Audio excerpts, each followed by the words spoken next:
Welcome back to Arcane Explained, and this is episode 10, The Elements. Okay, so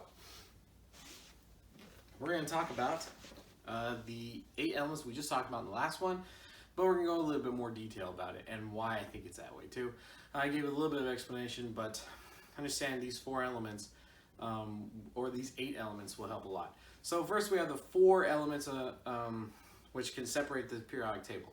We go earth, metal, air, okay, and then water's like the solution that can hold it all, okay, that has a lot of things that happen within it, a lot of what do you call it, transfers, a lot of reactions happen with water in particular, corrosion and stuff like that, to give us even more complications of the elements anyways, more compounds and stuff like that. So one of the beautiful things is the 8-pointed star, when we separate it like that, or not the with the 8 elements, is basically understanding that organization, but understanding it can organize other information as well. For example, earth can be represented as a variable because there's lots of variables of earth, lots of different compounds. Metal can be considered as a quality because we usually want the quality of a metal anyways. It doesn't really need to be mixed with anything. We like it with just its quality itself. Water is more of a quantity because there's a lot of it anyways. Then you have air, variance. And that variance is basically saying that there's a mixture of air. We're not just bringing straight up oxygen, it's a mixture of air anyways. So then we go into the, so we have a square, right? So we have earth, air, water, metal. And when we're doing that, there's something in between each one, which gives us fire, molecular bonding, lightning or electricity, centrifugal force, and then energy storage. Now, there's a specific way to understand these. Understanding that fire and lightning is like expression of light without a light bulb, and usually requires both heat and electricity or centrifugal force to be able to cause it to happen. Now, I keep saying centrifugal force because there's other ways that electricity can be used, and a greater and a smaller perspective of it. Also, heat. You have to understand heat as like or fire in particular as an expansion in our atmosphere.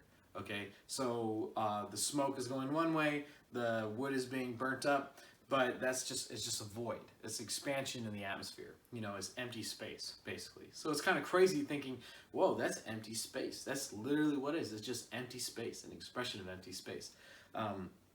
So yeah, it's a weird one, but yeah, that's why portals don't work too well because they're extremely hot. Anyways, we'll get into portals later. What I'm really going to do is I'm going to show you here. I'm not going to redo it. I'm just going to show you this.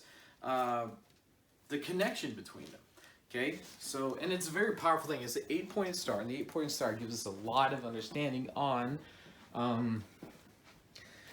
the actual relationship with these elements.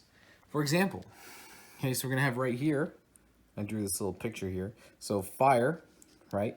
Lightning. So I put a positive and positive because fire and lightning want to give. So even though fire is right here and it can give to earth or air, which is basically conduction and convection, if you split this in half. If you split this in half, you can understand a lot of things. For example, conduction, convection, vibration, sound. Air and water, earth and metal. Vibration, and air and water, sound. So it's a beautiful thing. So we can separate a lot of things just by doing that. Understand this positive, this fire is going to give to metal and water. And that metal and water here, is where the heat is going to give. And then we have things like hydronic heat, which allows, hot water to heat up copper. They allow that radiant heat to happen. Okay, so it's a beautiful thing. So yeah, fire or heat gives these two things, whereas lightning is grounded to the earth or air.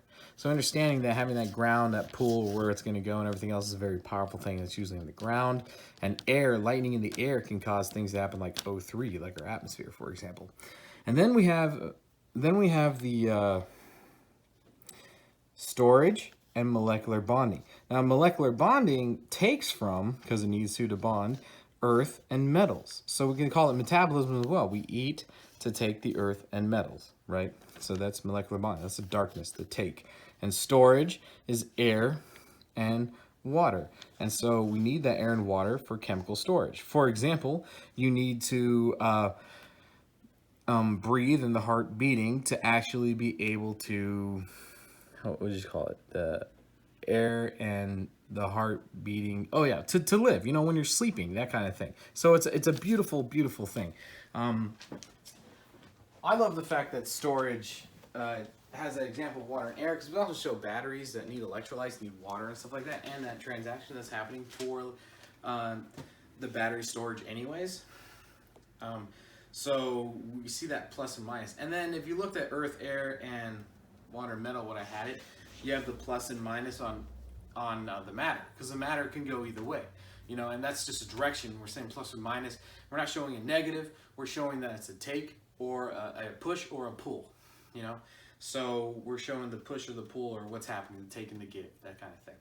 So that's it on the 8 and the 8-pointed star, which is a beautiful thing, and we'll be getting a little bit more into the rest of the elements in the next one. Thank you.